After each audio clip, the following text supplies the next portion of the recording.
আজকের ভিডিওতে আমরা পাস্ট কন্টিনিউয়াস টেন্স চলমান অতীতকাল সম্পর্কে জানব। পাস্ট অর্থাৎ ভূতকাল, অতীতকাল, কন্টিনিউয়াস কোনো কাজ যদি চলতে থাকে। অতীতকালে কোনো কাজ চলছিল বা হচ্ছিল বা চলতে থাকতো, এরূপ বোঝালে পাস্ট কন্টিনিউয়াস টেন্স বলা হয়।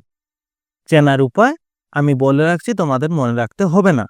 যদি ভার্বের শেষে তে ছিল, তে ছিলে, তে ছিলেন, তে ছিলাম, ছিল, ছিলে, ছিলেন, ছিলাম, ছিল, ছিলে, ছিলাম, ছিলেন, ইতে ছিলাম, ইতে ছিলাম, ইতে ছিল, এরকম উচ্চারণ হয়।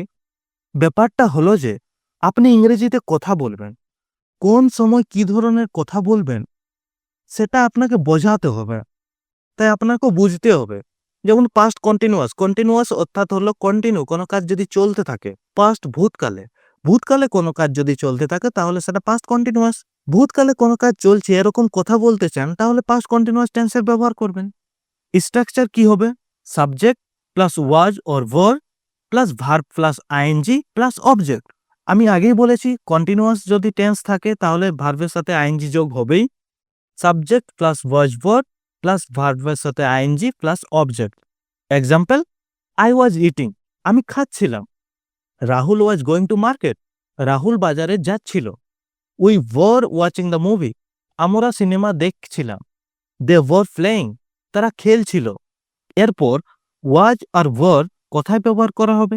সাবজেক্ট যদি ফার্স্ট পারসন সিঙ্গুলার নাম্বার হয়, যেমন আই, তাহলে was. Third person singular number যেমন হি, সি, নাউন সিঙ্গুলার, তাহলে ওয়াজ। বাকি you, we, they, noun plural, এর সাথে ওয়ার ব্যবহার করা হবে। এটা আপনি কণ্ঠস্থ রাখুন, যেন ভাবতে হয় না। আয়ের সাথে was, I was, I was, I was, I was, I was. He এর সাথে was, he was, he was, he was, she was, she was, she was. It was, it was, it was. Noun singular যে কোনো নাম হতে পারে। রাহুল ওয়াজ, রাহুল ওয়াজ, Rahul was. এবং বাকি you were, you were, you were, we were, we were, we were, they were, they were, they were. Noun plural যে কোনো হতে পারে। অতীতকালে কোনো কাজ চলছিল না বা হচ্ছিল না এরূপ বোঝালে ওয়াজ ভার্ব এর পরে নট বসিয়ে পাস্ট কন্টিনিউয়াসের নেগেটিভ সেন্টেন্সেস বানাতে হয়। Structure subject plus was or verb plus not plus verb এর সাথে ING plus object. Example, we were not লাফিং, আমরা হাসাহাসি করছিলাম না। I was not playing cricket, আমি ক্রিকেট খেলিনি। Rakesh was not writing a letter, Rakesh চিঠি লিখছিল না।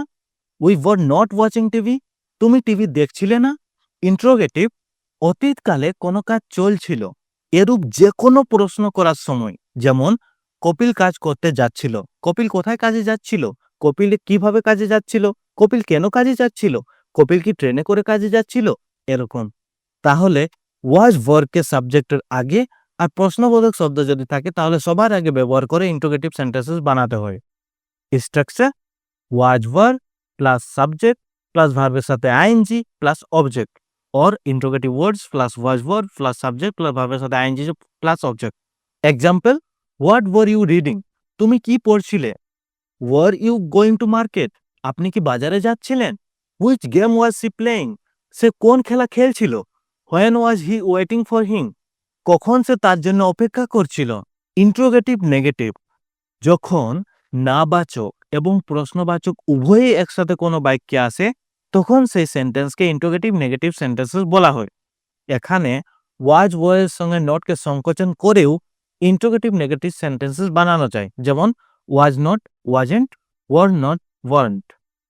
Structure was verb plus subject plus not plus ভার্বের সাথে আইএনজি প্লাস অবজেক্ট। যদি ইন্ট্রোগেটিভ ওয়ার্ডস থাকে তাহলে interrogative words plus was verb plus subject plus not plus verb ING plus object. Example, wasn't it raining yesterday, গতকাল কি বৃষ্টি হচ্ছিল না? Wasn't I talking to you, আমি কি তোমার সাথে কথা বলছিলাম না? Were you not cooking food, তুমি কি খাবার রান্না করছিলে না? Why were you not coming yesterday, তুমি গতকাল কেন আসছিলেন না? আরো অনেক এক্সাম্পল বইয়ের মধ্যে দেওয়া আছে, আপনারা অবশ্যই প্র্যাকটিস করবেন। একটা বই যা আপনার ইংরেজি শেখার পুরো পথ বদলে দিতে পারে, spoken English guide in Bangla, একবার পড়েই দেখুন, লিংক ডেসক্রিপশনে দেওয়া আছে।